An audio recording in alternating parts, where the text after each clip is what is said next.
अस्सलामुअलैकुम बच्चों। हम ये उम्मीद करते हैं कि आप लोग हमारे सारे वीडियोस देख रहे होंगे और आप लोगों ने अब तक हमने जो कुछ भी पढ़ाया है उसकी पढ़ाई भी शुरू कर दी होगी और मैथ्स की प्रैक्टिस भी करनी शुरू कर दी होगी।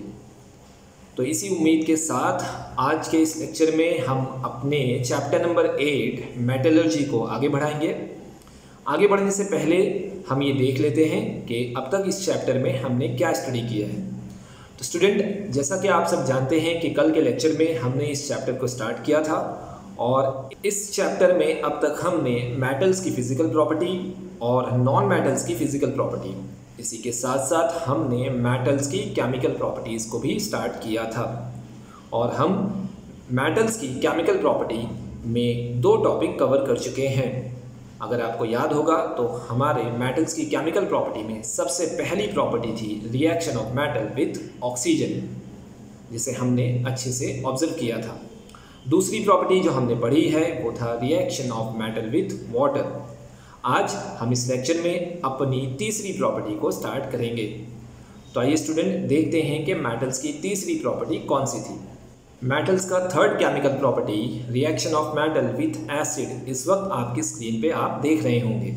यानी कि इस थर्ड केमिकल प्रॉपर्टी में हमें ये पढ़ना है कि मेटल्स एसिड के साथ रिएक्शन किस तरह से करेंगे और क्या चीज़ें प्रोड्यूस करेंगे।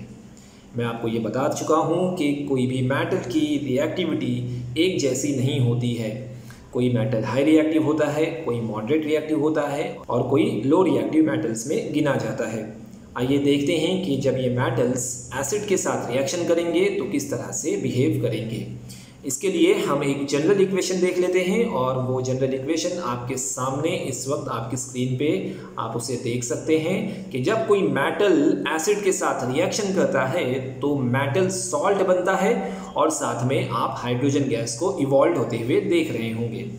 यानी कि मैंने पिछले लेक्चर में आपको बताया था कि ये जनरल इक्वेशन बहुत यूज़फुल होते हैं। इनसे हम पूरे टॉपिक को आसानी से याद रख सकते हैं। यानी इन टॉपिक्स को मेमोराइज करने के लिए ये जनरल इक्वेशन आपके लिए बहुत यूज़फुल होंगे और इन्हीं इक्वेशन के थ्रू हम बाकी के केमिकल इक्वेशन को भी लिख सकते हैं। तो एक बार स्क्रीन पे देख लेते हैं कि जब कोई मेटल एसिड के साथ रिएक्शन करेगा तो मेटल सॉल्ट बनेगा और हाइड्रोजन गैस इवॉल्व होगी। मतलब मैं ये कह सकता हूँ कि इस रिएक्शन में हाइड्रोजन गैस तो ज़रूर बनेगी। अब मेटल सॉल्ट कौन सा बनेगा वो डिपेंड करता है मेटल पे और एसिड पे। मेरा कहने का मतलब ये है कि अगर सोडियम का मेटल है और एसिड हाइड्रोक्लोरिक एसिड है तो मेटल सॉल्ट सोडियम क्लोराइड का बनेगा, आप समझ रहे होंगे। और अगर एसिड सल्फ्यूरिक एसिड है H2SO4 वाला तो उस वक्त सॉल्ट सल्फेट के फॉर्म में बनेगा। तो आप समझ गए होंगे कि जब कोई मेटल एसिड के साथ रिएक्शन बनेगा तो मेटल सॉल्ट और हाइड्रोजन गैस किस तरह से बनेंगे। तो आइए जनरल इक्वेशन को देखने के बाद हम कुछ एग्जाम्पल भी देख लेते हैं ताकि आप आसानी से उसे समझ सकें। एग्जाम्पल को शुरू करने से पहले हम बता दें कि हम जो मेटल यहाँ पे लेंगे वो उनकी रिएक्टिविटी सीरीज़ के हिसाब से अरेंज करेंगे। यानी मैं सबसे पहले उस मेटल की एग्जांपल लूँगा जो हाई रिएक्टिव होगा, उसके बाद दूसरे मेटल्स उनकी रिएक्टिविटी सीरीज़ के हिसाब से डाउन डी ऑर्डर में जाते हुए लिए जाएंगे। तो आइए सबसे पहले एग्जांपल हम देखते हैं मैग्नीशियम की। अब आपने देखा कि मेटल की जगह पर हमने मैग्नीशियम का एग्जांपल लिया है और एसिड में अगर हम इस मेटल को हाइड्रोक्लोरिक एसिड के साथ रिएक्शन कराएं तब आप अंदाज़ा लगा सकते हैं कि मेटल सॉल्ट में कौन सा मेटल सॉल्ट बनेगा। सोचिए बच्चों, आपके पास मेटल कौन सा है? मैग्नीशियम का। एसिड कौन सा है? हाइड्रोक्लोरिक एसिड का। तो जब ये मैग्नीशियम का मेटल हाइड्रोक्लोरिक एसिड के साथ रिएक्शन करेगा तो कौन सा मेटल सॉल्ट बनेगा? मैग्नीशियम का सॉल्ट बनेगा। और मैग्नीशियम का सॉल्ट क्या बनेगा? मैग्नीशियम क्लोराइड नाम का एक सॉल्ट बनेगा। और मैंने आपको कहा था कि हाइड्रोजन गैस तो कंपलसरी इवॉल्व होगी। तो ये फर्स्ट एग्जांपल बच्चों आपके सामने, आप इसे एक बार देख लीजिए और हम बढ़ते हैं अपने दूसरे एग्जाम्पल की तरफ। दूसरा एग्जाम्पल आप देख रहे होंगे एल्यूमिनियम का। मैग्नीशियम और एल्यूमिनियम के कंपैरिजन में एल्यूमिनियम थोड़ा लो रिएक्टिव मेटल माना जाता है। अब एल्यूमिनियम को अगर हम हाइड्रोक्लोरिक एसिड के साथ रिएक्शन कराएं तब आप अंदाज़ा लगा चुके होंगे कि इस वक्त कौन सा मेटल सॉल्ट बनेगा। सोचिए बच्चों, एक बार फिर आपके पास सोचने का ये मौका है कि एल्यूमिनियम हाइड्रोक्लोरिक एसिड के साथ रिएक्शन करके कौन सा मेटल सॉल्ट बनाएगा। तो आप अंदाज़ा लगा चुके होंगे कि एल्यूमिनियम का मेटल इस वक्त यहाँ पर एल्यूमिनियम क्लोराइड के फॉर्म में एक सॉल्ट फॉर्म करेगा और साथ में हाइड्रोजन गैस भी रिलीज होगी। तो ये रही उसकी केमिकल इक्वेशन। और इसके बाद हम एक और मेटल का एग्जांपल लेते हैं और वो आपके पास है जिंक के फॉर्म में।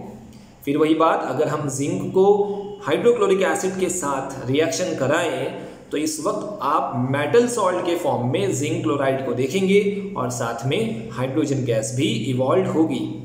चौथा एग्जांपल आपके लिए यहाँ पर फेरस का लिया गया है और फेरस को अगर हम हाइड्रोक्लोरिक एसिड के साथ रिएक्शन कराएं तब आप यहाँ पे एक मेटल सॉल्ट देखेंगे, वो होगा फेरस क्लोराइड का और साथ में हाइड्रोजन गैस भी इवॉल्व होगी।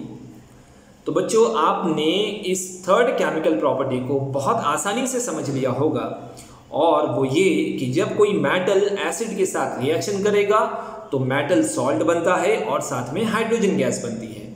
अब वो मेटल सॉल्ट किसके ऊपर डिपेंड करता है, मैं फिर बता दूं कि वो मेटल और किस टाइप का एसिड है। यानी कि वो हाइड्रोक्लोरिक एसिड है तो वो क्लोराइड के सॉल्ट में बनाएगा, लेकिन अगर इसके जगह कोई दूसरा एसिड हो तो वो कौन से सॉल्ट बनेगा उसके भी एग्जाम्पल हम देखेंगे। आइए हम हाइड्रोक्लोरिक एसिड की जगह पर कोई दूसरा एसिड का एग्जाम्पल देखते हैं। तो आप यहाँ पर इस वक्त देख रहे हैं स्क्रीन पे, इस बार आपके लिए हाइड्रोक्लोरिक एसिड की जगह सल्फ्यूरिक एसिड लिया गया है जिसका फॉर्मूला H2SO4 है, जिसे हम हाइड्रोजन सल्फेट भी कहते हैं। तो बच्चों अंदाजा लगाइए इस बार कौन सा मेटल सॉल्ट बनेगा। मेटल कौन सा है, फर्स्ट इक्वेशन में मेटल है फेरस का। अब मेटल सॉल्ट यानी फेरस सल्फेट का सॉल्ट यहाँ बनेगा और साथ में हाइड्रोजन गैस इवॉल्व होगी। तो ये रही आपकी पहली केमिकल इक्वेशन। अब अगर हम जिंक की बात करें तो जिंक सल्फेट बनाएगा और हाइड्रोजन गैस इवॉल्व होगी। फिर अगर हम मैग्नीशियम की बात करें तो मैग्नीशियम सल्फेट का सॉल्ट बनेगा और हाइड्रोजन गैस इवॉल्व होगी। तो मैं ये उम्मीद करता हूं कि हमारे मेटल्स की third chemical property reaction of metal with acid बहुत ही आसानी से आपको समझ में आ गई होगी। आगे बढ़ने से पहले मैं इसे एक बार कंक्लूड कर दूं। वो इस तरह से होगा कि जब भी कोई मेटल एसिड के साथ रिएक्शन करेगा तो मेटल सॉल्ट बनेगा, साथ में हाइड्रोजन गैस इवॉल्व होगी। अब आपके दिमाग में ये बात आएगी कि मेटल सॉल्ट कौन सा बनेगा, तो इसके आंसर में हम डिपेंड करते हैं कि हमने कौन सा एसिड यूज़ किया है। अगर हम हाइड्रोक्लोरिक एसिड यूज़ करेंगे तो सॉल्ट क्लोराइड के फॉर्म में बनेगा और अगर हम सल्फ्यूरिक एसिड यूज़ करेंगे तो सॉल्ट सल्फेट के फॉर्म में बनेगा। लेकिन दोनों ही एसिड में हाइड्रोजन गैस ज़रूर इवॉल्व होगी। तो इस तरह से इसका कंक्लूजन याद किया जा सकता है। और अब हम अपनी चौथी केमिकल प्रॉपर्टी की तरफ बढ़ते हैं। तो स्टूडेंट, इस वक्त आपके सामने आपकी स्क्रीन पे हमारी चौथी chemical property of metal reaction with nitric acid, यानी कि मेटल का रिएक्शन नाइट्रिक एसिड के साथ। अब आप आपके दिमाग में सोच रहे होंगे कि अभी अभी हमने मेटल का रिएक्शन एसिड के साथ तो देखा था, तो ये अलग से नाइट्रिक एसिड क्यों लिया गया है। तो मैं आपको बता दूं कि नाइट्रिक एसिड हाइड्रोक्लोरिक एसिड और सल्फ्यूरिक एसिड के कंपैरिजन में अलग तरह के फीचर्स रखता है। ये एक ऑक्सीडाइजिंग रिएजेंट है। तो जब ये मेटल के साथ रिएक्शन करेगा तो मेटल सॉल्ट बनाएगा, लेकिन यहाँ अलग तरह से केमिकल इक्वेशन देखने में आएगी।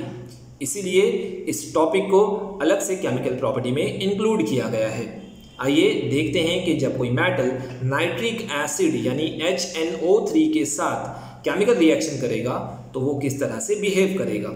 एग्जाम्पल शुरू करने से पहले स्टूडेंट, मैं आप लोगों को हर बार की तरह इस बार भी एक चीज़ बता देता हूँ और वो है जनरल इक्वेशन। जनरल इक्वेशन को ध्यान से सुनिएगा कि जब कोई मेटल नाइट्रिक एसिड के साथ रिएक्शन करेगा तो यहाँ पे 3 प्रोडक्ट बनेंगे। प्रीवियस एग्जाम्पल में यानी प्रीवियस केमिकल प्रॉपर्टी में हमने देखा था कि अगर मेटल एसिड के साथ रिएक्शन करेगा तो मेटल सॉल्ट और हाइड्रोजन गैस बनता था, सिर्फ 2 ही प्रोडक्ट थे। लेकिन अगर मेटल स्पेशली नाइट्रिक एसिड के साथ रिएक्शन करेगा तो यहाँ 2 की जगह 3 प्रोडक्ट बनेंगे। तो आप ध्यान रखेंगे वो 3 प्रोडक्ट में क्या क्या होगा, मैं उनके नाम बताता हूँ, आप ध्यान से सुनिए। फिर एक बार, जब कोई मेटल नाइट्रिक एसिड के साथ रिएक्शन करेगा तो सबसे पहले वो नाइट्रेट के सॉल्ट बनाएगा, यानी मेटल नाइट्रेट का सॉल्ट बनेगा, एक प्रोडक्ट हो गया। दूसरा, वो नाइट्रोजन के ऑक्साइड फॉर्म करेगा। अब हमारे पास नाइट्रोजन के ऑक्साइड बहुत सारे होते हैं, उनमें से हम देखेंगे कि कौन से टाइप का वो ऑक्साइड होगा। और तीसरा, हाइड्रोजन गैस की जगह यहाँ पर अमाउंट ऑफ वाटर यानी कि H2O फॉर्म होगा। तो हुआ ना ये हमारे पिछले वाले केमिकल प्रॉपर्टी से डिफरेंट, इसीलिए इसे अलग से एक केमिकल प्रॉपर्टी में इंक्लूड किया गया है। आइए हम देखते हैं कि नाइट्रिक एसिड किस तरह से प्रोसेस करता है, उसके कुछ पॉइंट्स को यहाँ समझ लेते हैं। सबसे पहला पॉइंट आपके सामने स्क्रीन पे आप देख रहे होंगे कि HNO3 यानी कि नाइट्रिक एसिड एक स्ट्रॉन्ग ऑक्सीडाइजिंग एजेंट है, जैसा कि मैंने आपको बताया था। जब HNO3 किसी मेटल के साथ केमिकल रिएक्शन करेगा तो वो हाइड्रोजन को ऑक्सीडाइज करता है, मतलब कि वो हाइड्रोजन के साथ ऑक्सीजन कंबाइन करके अमाउंट ऑफ वाटर बनाता है, जैसा कि मैंने आपको कहा था कि तीसरा प्रोडक्ट वाटर का फॉर्म होगा। अब HNO3 में से जब हाइड्रोजन ऑक्सीडाइज होकर के वाटर बना लेता है तो हमारे पास NO3 बच जाता है, जिसको वो कन्वर्ट करता है किसी ऑक्साइड में, जिसे आप चौथे पॉइंट में देख सकते हैं।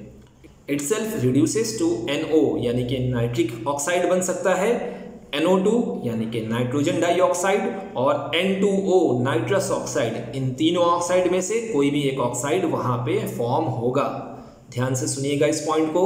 इन तीनों ऑक्साइड, एक बार आप नाम पढ़ लीजिए। NO भी बन सकता है जिसको नाइट्रिक ऑक्साइड कहते हैं, NO2 भी बन सकता है जिसको नाइट्रोजन डाइऑक्साइड कहा जाता है, और N2O भी बन सकता है जिसको हम नाइट्रस ऑक्साइड कहते हैं।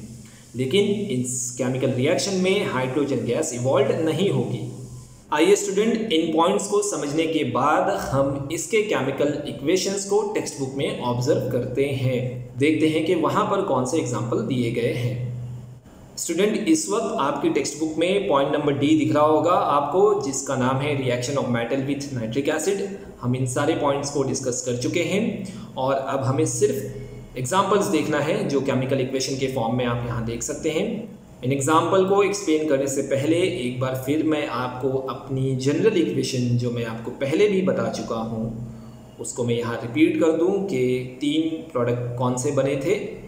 तो मैं ये कह दूं कि जब कोई सिलेक्टेड मेटल नाइट्रिक एसिड के साथ रिएक्शन करेगा तो वो 3 तरह के प्रोडक्ट बनाएगा। सबसे पहले तो वो नाइट्रेट के सॉल्ट बनाएगा, यानी कि मेटल सॉल्ट बनता है लेकिन वो सॉल्ट नाइट्रेट का ही होता है, और साथ में वो ऑक्साइड्स ऑफ नाइट्रोजन बनाएगा, और वो 3 ऑक्साइड ऑफ नाइट्रोजन हम अपनी पिछले स्लाइड में देख चुके हैं। और यहाँ पर हाइड्रोजन गैस इवॉल्व नहीं होता है, उसके बदले यहाँ पर H2O यानी कि वाटर प्रोड्यूस होता है। तो इसी जनरल इक्वेशन को हम एक एग्जांपल में कन्वर्ट करते हैं और देखते हैं कि कॉपर, आप एक इक्वेशन देख रहे होंगे यहाँ पर, कॉपर को अगर हम कॉन्सेंट्रेटेड नाइट्रिक एसिड के साथ रिएक्शन कराएं तो सबसे पहले जो मेटल सॉल्ट बनेगा नाइट्रेट का वो होगा कॉपर नाइट्रेट का सॉल्ट, और साथ में जो ऑक्साइड बना है वो नाइट्रोजन डाइऑक्साइड बना है, और आपने देखा कि कुछ अमाउंट ऑफ वाटर भी प्रोड्यूस होता है। तो स्टूडेंट, इस एग्जांपल के थ्रू आपको जनरल इक्वेशन समझ में आ गया होगा कि कौन सा सॉल्ट बनेगा, नाइट्रेट का सॉल्ट बनेगा। अगर मेटल कॉपर का है तो कॉपर नाइट्रेट होगा, अगर इसके बदले कोई दूसरा मेटल होगा तो वहाँ पर वो उस मेटल का नाइट्रेट का सॉल्ट बनाएगा, और साथ में ऑक्साइड्स ऑफ नाइट्रोजन भी बन सकते हैं और अमाउंट ऑफ वाटर भी प्रोड्यूस होगा। अब हमने कॉन्सेंट्रेटेड नाइट्रिक एसिड यूज़ किया था, अगर हम इसके बदले डाइल्यूटेड, यानी कि मैंने आपको बताया था कि डाइल्यूट का मतलब होता है वो एसिड जो पूरी तरह से प्योर फॉर्म में ना हो, तो अगर हम डाइल्यूटेड एसिड में कॉपर के मेटल का रिएक्शन कराएंगे तो यहाँ पर कॉपर नाइट्रेट का सॉल्ट तो प्रोड्यूस होगा, लेकिन आप यहाँ देख सकते हैं कि इस बार जो नाइट्रोजन का ऑक्साइड बना है, ऑक्साइड्स ऑफ नाइट्रोजन में, वो NO के फॉर्म में है और अमाउंट ऑफ वाटर। तो इसी डिफरेंस के साथ इस इक्वेशन को यहाँ पे दिखाया गया है, और अब आप समझ गए होंगे कि reaction of metal with nitric acid किस तरह से बिहेव करता है। तो स्टूडेंट ये थी हमारी चौथी chemical property, reaction of metal with nitric acid. उम्मीद करता हूँ कि आपको समझ में आ गया होगा। और अब हम अपने अगले टॉपिक की तरफ बढ़ते हैं, जो आप इसी टेक्स्ट बुक में देख रहे हैं, एक इन्फॉर्मेशन जिसका नाम है एक्वेरेजिया। अब ये एक्वेरेजिया क्या होता है, आइए इसे ऑब्जर्व करते हैं स्लाइड्स में। स्टूडेंट इस वक्त स्क्रीन पे आप हेडिंग देख रहे हैं एक्वेरेजिया की। मैं इसके बारे में आपको इन्फॉर्म कर दूं, और वो इसलिए भी ज़रूरी है कि इसके बारे में बोर्ड एग्जाम में आपको क्वेश्चन पूछा जा सकता है। सबसे पहले तो ये बता दूं, एक्वेरेजिया एक लिक्विड होता है जिसे बनाया जाता है दो एसिड के कॉम्बिनेशन से, और वो दोनों एसिड के नाम हाइड्रोक्लोरिक एसिड और नाइट्रिक एसिड। मैं फिर रिपीट कर दूं, कॉन्सेंट्रेटेड हाइड्रोक्लोरिक एसिड और नाइट्रिक एसिड के मिक्सचर से एक्वेरेजिया नाम का लिक्विड बनाया जाता है, जो बहुत ही ज़्यादा करसिव और हाईली फ्यूमिंग के नाम से जाना जाता है। जब इन दोनों एसिड को आपस में मिक्स किया जाता है तो इस बात का ध्यान रखा जाता है कि हाइड्रोक्लोरिक एसिड और नाइट्रिक एसिड का रेशियो 3:1 के फॉर्म में हो। मैं उसे इस तरह से समझा सकता हूँ एक एग्जाम्पल के थ्रू कि अगर आप ये एक्वेरेजिया का लिक्विड फॉर्म करना चाहते हैं तो कॉन्सेंट्रेटेड हाइड्रोक्लोरिक एसिड के 3 ml लीजिए, और इसके साथ 1 ml आपको नाइट्रिक एसिड का ऐड करना पड़ेगा। तब आपका जो फ्यूमिंग लिक्विड बनता है, उस लिक्विड को हम एक्वेरेजिया के नाम से जानते हैं। ये बहुत ही ज़्यादा करसिव होता है। इस लिक्विड का इस्तेमाल हम करते हैं गोल्ड और प्लैटिनियम के मेटल्स को डिसॉल्व करने के लिए। आइए इन्फॉर्मेशन स्क्रीन पे देखते हैं। सबसे पहला पॉइंट आपके सामने, it is freshly prepared mixture of concentrated HCl यानी कि कॉन्सेंट्रेटेड हाइड्रोक्लोरिक एसिड और कॉन्सेंट्रेटेड HNO3 नाइट्रिक एसिड को मिक्स करके बनाया जाता है, और रेशियो भी आपके सामने है 3:1। मैंने आपको एग्जाम्पल के थ्रू वो रेशियो समझाया। इसके बाद दूसरा पॉइंट आपके सामने, it is highly cursive and fuming liquid. ये बहुत ही ज़्यादा करसिव होता है, मतलब अच्छी से अच्छी चीज़ों को ये आसानी से गला सकता है। इसीलिए इस लिक्विड का इस्तेमाल किया जाता है गोल्ड और प्लैटिनियम जैसे मेटल्स को डिसॉल्व करने के लिए, क्योंकि ये मेटल बहुत ही लेस रिएक्टिव होते हैं। ये किसी भी दूसरे नॉर्मल एसिड के साथ जल्दी रिएक्शन नहीं करते हैं। आप यहाँ पे देख सकते हैं गोल्ड और प्लैटिनियम की एग्जांपल आपके सामने। उम्मीद करता हूँ कि आपको एक्वेरेजिया की इन्फॉर्मेशन समझ में आ गई होगी, और इसे आप टेक्स्ट बुक से रिवाइज भी कर सकते हैं। आइए इसके बाद हम अपने अगले टॉपिक यानी कि केमिकल प्रॉपर्टी नंबर 5 की तरफ बढ़ते हैं, और उसका नाम हम देखते हैं reaction of metal with solutions of other metal salt. ध्यान से पढ़िए, लंबा सी एक टॉपिक है। इसको पहले तो समझिए कि ये कहना क्या चाह रहा है, फिर उसके बाद हम इसे स्टार्ट करेंगे। तो एक बार फिर इस टॉपिक को देख लेते हैं। रिएक्शन ऑफ मेटल, ठीक है, विथ सॉल्यूशन। किसके साथ? सॉल्यूशन के साथ। लेकिन ये सॉल्यूशन किसके होंगे? Other metal salt. कोई दूसरे मेटल का सॉल्ट होगा, उसका सॉल्यूशन बनाएंगे, और फिर उस सॉल्यूशन के साथ हम किसी मेटल का रिएक्शन कराएंगे। उम्मीद करता हूं आपको टॉपिक समझ में आया होगा। एक बार फिर रिपीट कर दूं आप लोगों के लिए कि कोई मेटल का सॉल्ट होगा, पहले तो उसका हम सॉल्यूशन बनाएंगे, फिर उस सॉल्यूशन के साथ किसी दूसरे मेटल का रिएक्शन कराएंगे, और फिर ऑब्जर्व करते हैं कि वो किस तरह से बिहेव करता है। तो स्टूडेंट इस वक्त स्क्रीन पे आप जो डायग्राम देख रहे हैं वो आपकी टेक्स्ट बुक के पेज नंबर 96 पे दिया गया है। इस डायग्राम को यूज़ करके आपको केमिकल प्रॉपर्टी नंबर 5 यानी reaction of metal with solution of other metal salt को एक्सप्लेन करने की कोशिश की गई है। आइए पहले इस डायग्राम को समझते हैं, और उसके बाद हम आगे का एक्सप्लेनेशन देखते हैं। तो इस केमिकल प्रॉपर्टी को समझाने के लिए आप ध्यान से डायग्राम को देखिए। यहाँ पर 2 टेस्ट ट्यूब ली गई है, और दोनों ही टेस्ट ट्यूब में 2 अलग अलग तरह के मेटल सॉल्ट का सॉल्यूशन बनाया गया है। ध्यान से सुनिएगा, मेटल सॉल्ट और फिर उसका सॉल्यूशन बनाना होता है। तो अगर हम लेफ्ट हैंड साइड पे जो ब्लूइश कलर में टेस्ट ट्यूब प्रेजेंट है, उसके अंदर जो हम देखते हैं तो कॉपर सल्फेट का सॉल्यूशन है। अब कॉपर सल्फेट एक मेटल सॉल्ट होता है, और अगर हम उसे पानी में डिसॉल्व करें तो वो ब्लू कलर के लिक्विड में कन्वर्ट हो जाता है। तो यहाँ पर ब्लूइश कलर के जो लिक्विड आप देख रहे हैं वो कॉपर सल्फेट का सॉल्यूशन है। राइट हैंड वाली टेस्ट ट्यूब में आयरन सल्फेट का सॉल्यूशन है। तो दो अलग अलग तरह के मेटल सॉल्ट के सॉल्यूशन को लिया गया है। फिर उसके बाद जो कॉपर सल्फेट यानी जो ब्लू कलर की टेस्ट ट्यूब है उसके अंदर थ्रेड से एक आयरन का नेल लटकाया गया है। आपको आयरन नेल यानी कि किल्ला आपको दिख रहा होगा। अब हम देखेंगे कुछ टाइम के बाद कि उस पर क्या रिएक्शन होता है। और जो राइट हैंड साइड पे जो थोड़ी वाइटिश कलर की टेस्ट ट्यूब है उसमें कॉपर के वायर को लटकाया गया है। अब हम इन दोनों टेस्ट ट्यूब में क्या रिएक्शन होता है और क्या नहीं होता है उसको समझ लेंगे तो ये हमारी केमिकल प्रॉपर्टी नंबर 5 आसानी से समझ में आ जाएगी। तो स्टूडेंट, जब आप कुछ टाइम के बाद ऑब्जर्व करेंगे तो आप ये देखेंगे कि जो ब्लूइश कलर का लिक्विड है वो आहिस्ता आहिस्ता स्लोली अपने कलर को फेड करता जाता है, यानी उसका ब्लू कलर अब वो हल्का हो जाता है। अगर वो डार्क ब्लू कलर में होगा तो वो स्काई ब्लू कलर का या लाइट ब्लू कलर का कन्वर्ट हो जाएगा। तो ऐसा क्यों हुआ? क्योंकि वहाँ पर केमिकल रिएक्शन हुआ। आइए देखते हैं कि ये कौन से टाइप का केमिकल रिएक्शन है। तो स्टूडेंट, आप स्क्रीन पे दो केमिकल रिएक्शन देखने की कोशिश कर रहे हैं। फर्स्ट वाले में कॉपर सल्फेट और फेरस का रिएक्शन यानी आयरन का रिएक्शन दिखाया गया है।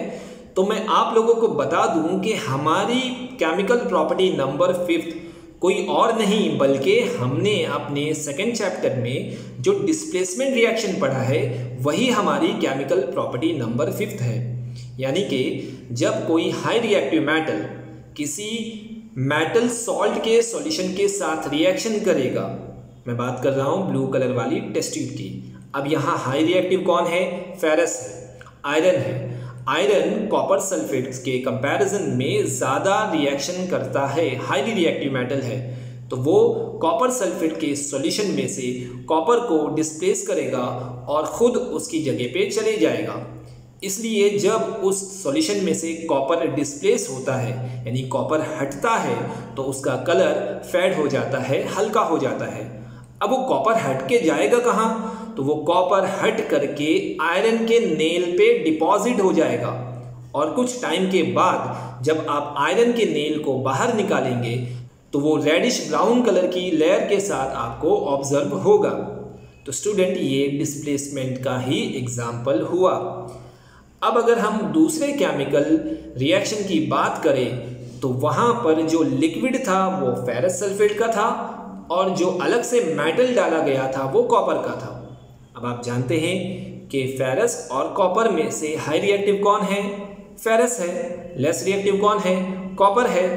तो कॉपर इस सॉल्यूशन में से फेरस को डिस्प्लेसमेंट नहीं कर सकता। तो आपको जो राइट हैंड साइड वाली टेस्ट ट्यूब है जिसमें कॉपर का वायर डाला गया है उसको आप कितने भी टाइम के लिए रखिए, वहाँ पे कोई भी रिएक्शन नहीं होगा, किसी भी तरह का चेंजेस आप ऑब्जर्व नहीं करेंगे। तो पता ये चला या कंक्लूजन ये हुआ कि जब कोई मेटल किसी दूसरे मेटल सॉल्ट के सॉल्यूशन के साथ रिएक्शन करेगा तो अगर वो हाई रिएक्टिव है तो डिस्प्लेसमेंट रिएक्शन की तरह बिहेव करेगा और नए कंपाउंड बनाएगा। इसी कंक्लूजन के साथ मैं अपनी केमिकल प्रॉपर्टी नंबर 5 को ख़त्म करता हूँ और आगे बढ़ता हूँ 6th वाली chemical property reaction of metal with non metal, जिसे हम टेक्स्ट बुक के साथ ऑब्जर्व करेंगे।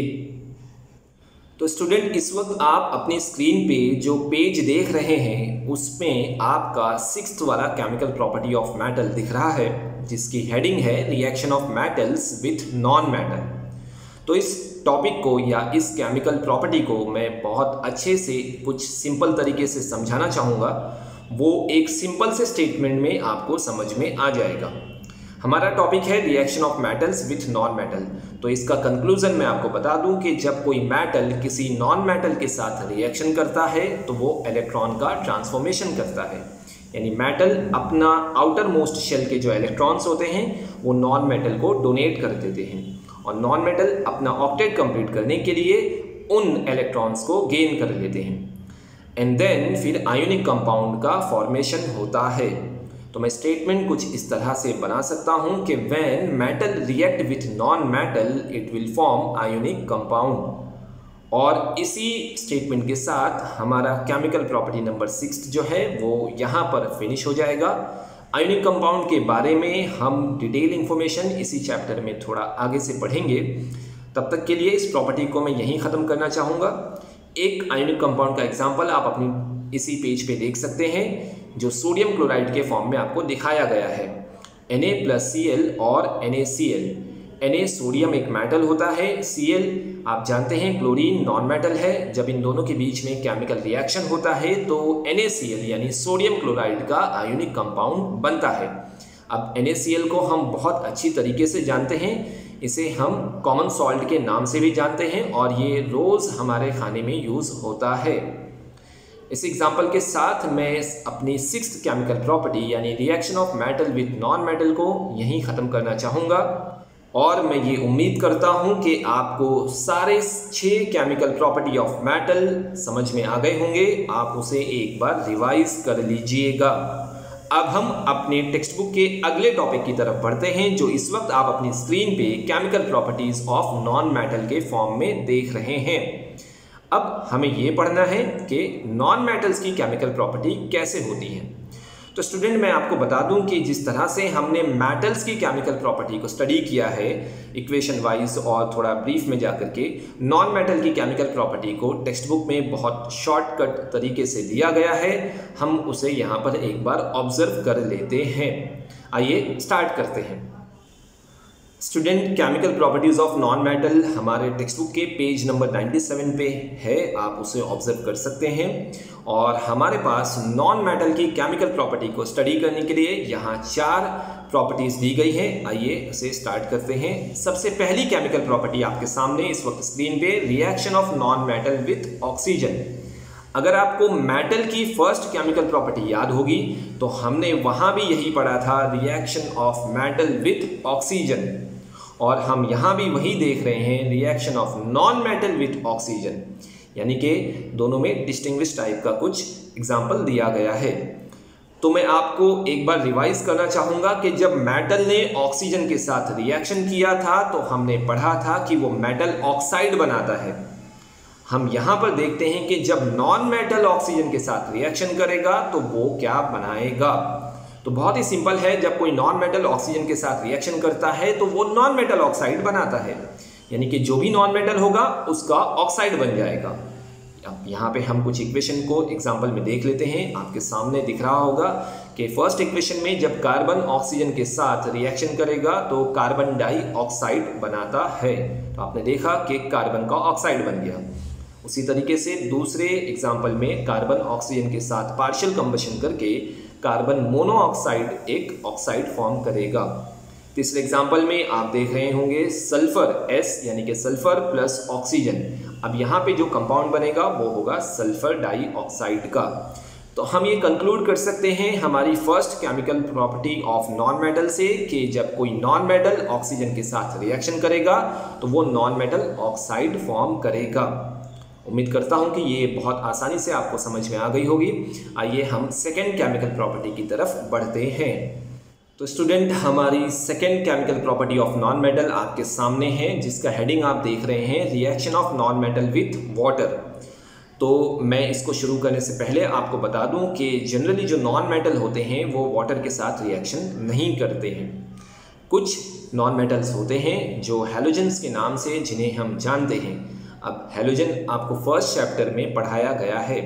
जो हमारा फर्स्ट चैप्टर में मॉडर्न पीरियोडिक टेबल का ग्रुप नंबर 17 है, वो हैलोजेंस के नॉन मेटल्स होते हैं।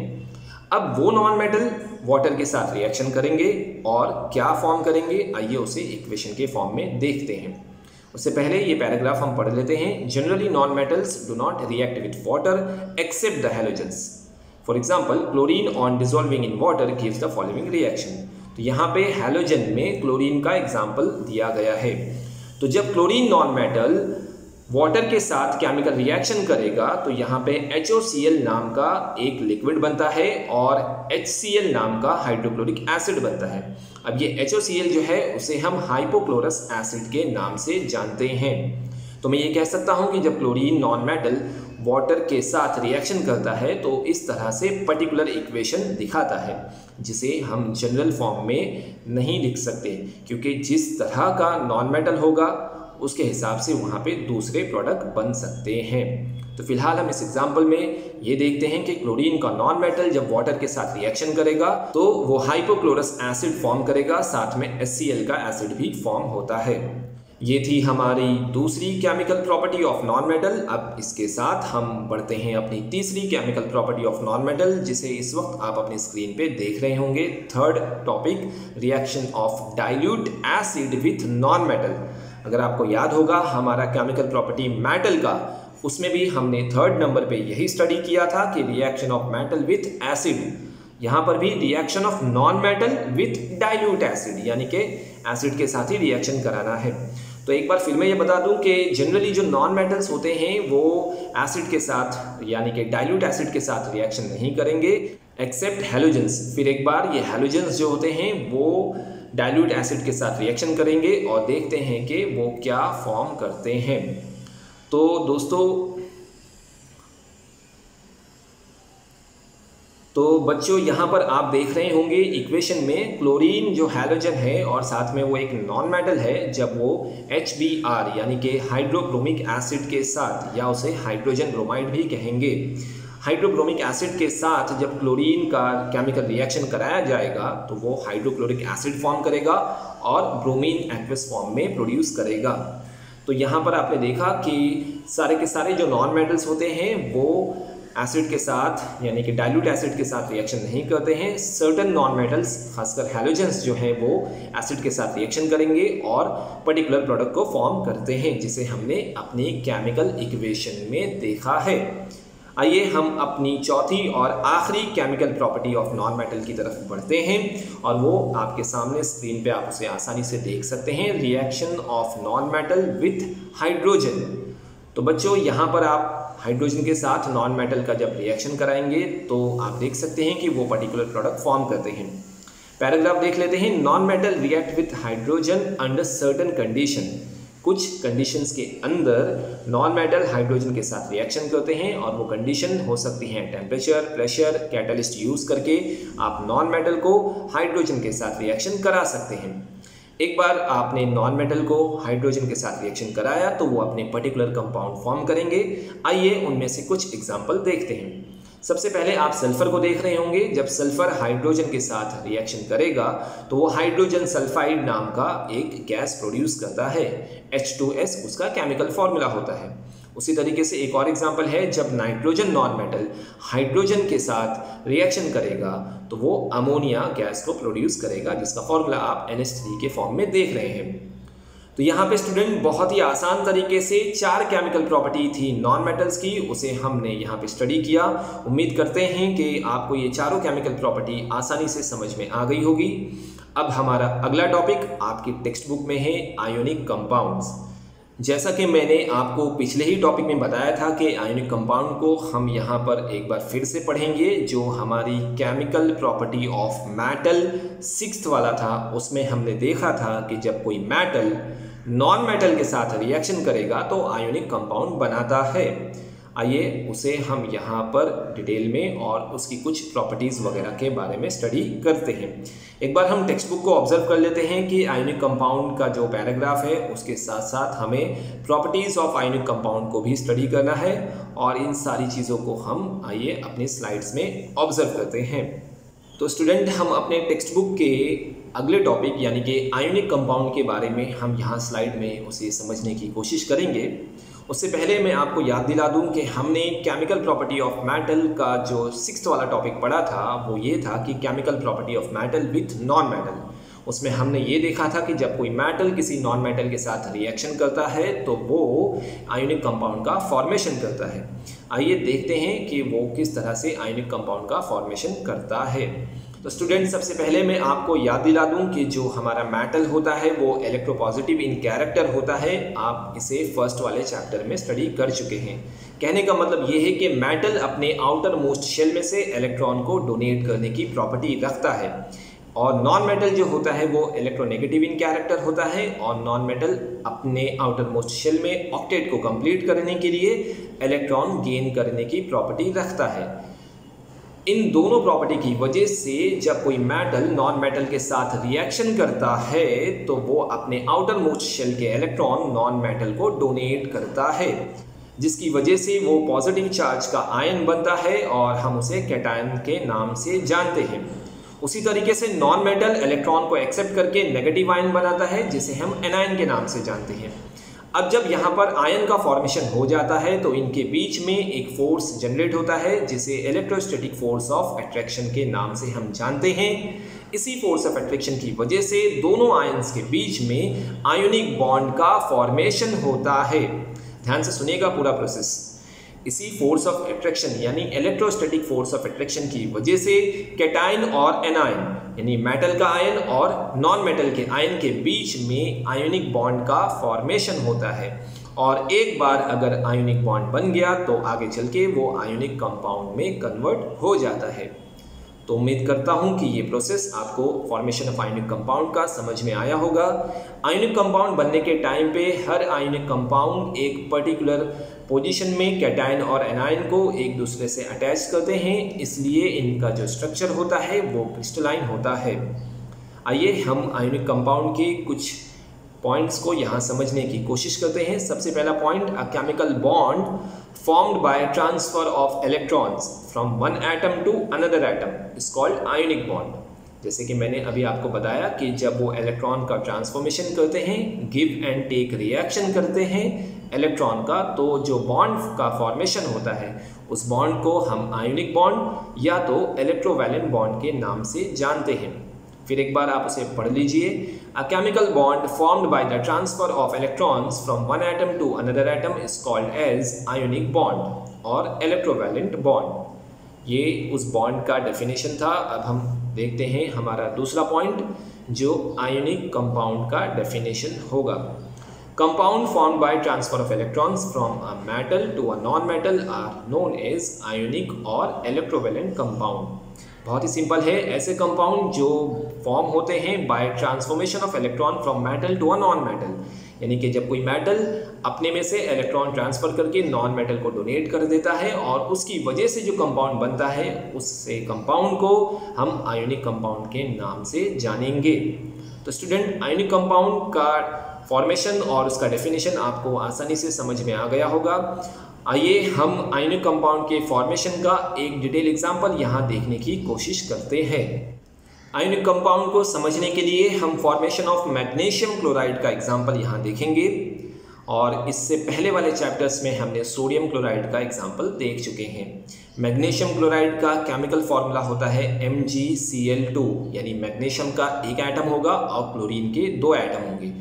आइए उसे स्क्रीन पे ऑब्जर्व करते हैं कि वो किस तरह से अपने कंपाउंड का फॉर्मेशन करते हैं। सबसे पहले यहाँ पर आप देख रहे होंगे कि मैग्नीशियम की वैलेंसी 2 होती है, क्योंकि उसके आउटर मोस्ट शेल में 2 इलेक्ट्रॉन होते हैं। उसी तरीके से क्लोरीन की वैलेंसी 1 होती है, उसके आउटर मोस्ट शेल में 7 इलेक्ट्रॉन होते हैं, वो नॉन मेटल है, उसे अपना ऑक्टेट कंप्लीट करने के लिए 1 इलेक्ट्रॉन की रिक्वायरमेंट होती है, इसलिए क्लोरीन की वैलेंसी 1 और मैग्नीशियम की वैलेंसी 2। अब जब ये दोनों एटम्स एक दूसरे से रिएक्शन करेंगे तो आप जानते हैं कि मैग्नीशियम अपने आउटर मोस्ट शेल से 2 इलेक्ट्रॉन को लूज करेगा। अब वो 2 इलेक्ट्रॉन लूज कर रहा है, लेकिन क्लोरीन को ज़रूरत तो एक ही इलेक्ट्रॉन की है, तो दूसरा इलेक्ट्रॉन कहाँ जाएगा?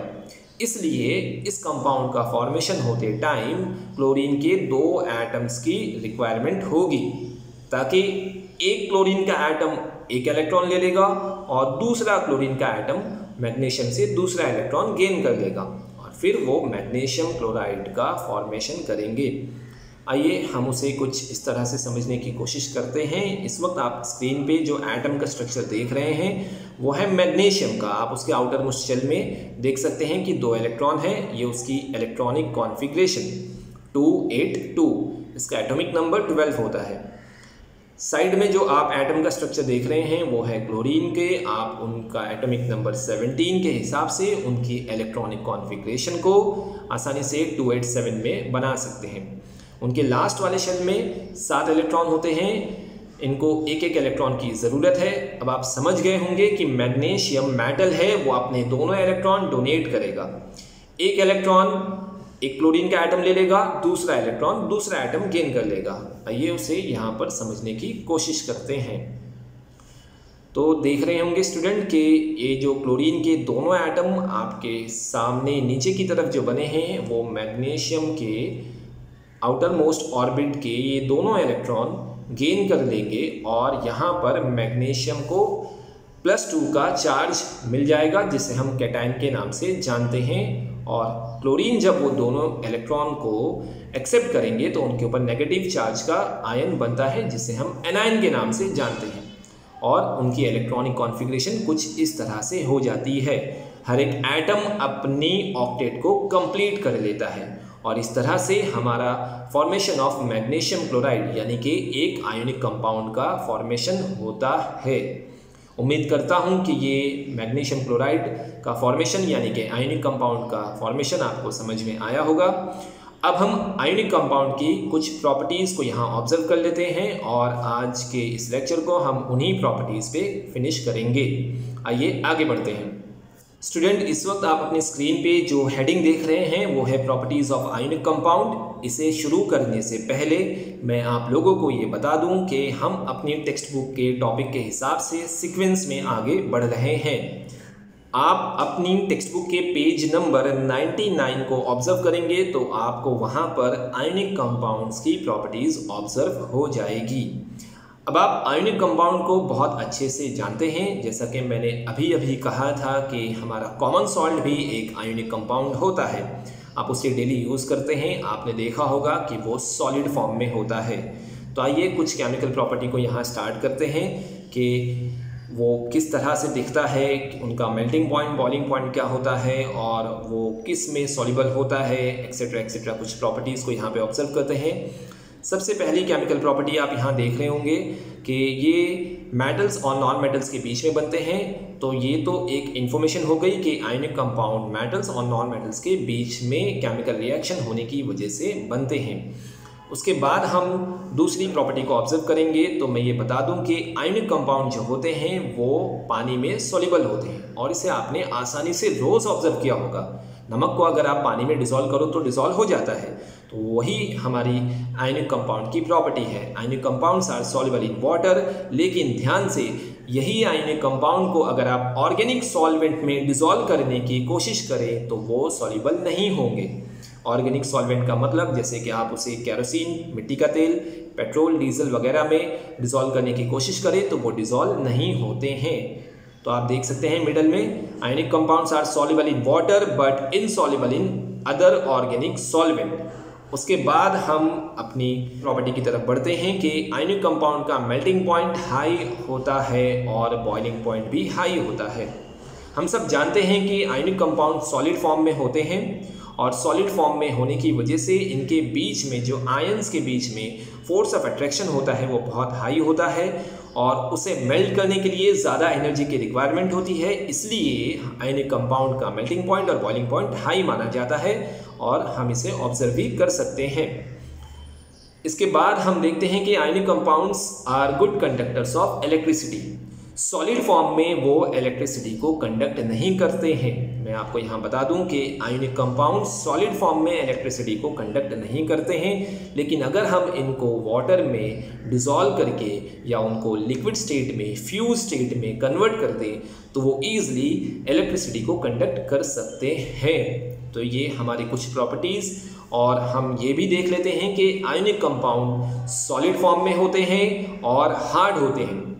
बहुत ही आसान सा टॉपिक है। हम अक्सर अपने सराउंडिंग में आयोनिक कंपाउंड्स को देखते हैं कि वो सॉलिड होता है, हार्ड होता है, लेकिन इनकी एक प्रॉपर्टी ये भी होती है कि अगर हम उन पे प्रेशर अप्लाई करें तो वो टूट जाते हैं, जिसे हम ब्रिटल कहते हैं। तो हम इसे इस तरह से कह सकते हैं कि जनरली आयोनिक कंपाउंड सॉलिड और हार्ड होते हैं, लेकिन जब हम उस पर प्रेशर अप्लाई करें तो वो ब्रिटलनेस की प्रॉपर्टी को शो करते हैं। तो स्टूडेंट, मैं ये उम्मीद करता हूँ कि आपको आज का पूरा लेक्चर समझ में आया होगा। कुछ भी प्रॉब्लम या कुछ अगर आपको डाउट्स होते हैं तो आप बिना झिझक हमें फ़ोन करके या मैसेज करके हमसे उन डाउट्स को क्लियर कर सकते हैं। और आप अगर चाहें तो हमसे फ़ोन करके टाइम लेकर के ऑफिस में आकर के भी वो डाउट्स क्लियर कर सकते हैं। इन्हीं बातों के साथ मैं आज के इस लेक्चर को यहाँ पर ख़त्म करना चाहूँगा। अपने अगले लेक्चर में हम इसी चैप्टर को आगे बढ़ाएंगे। तब तक के लिए अस्सलामु अलैकुम।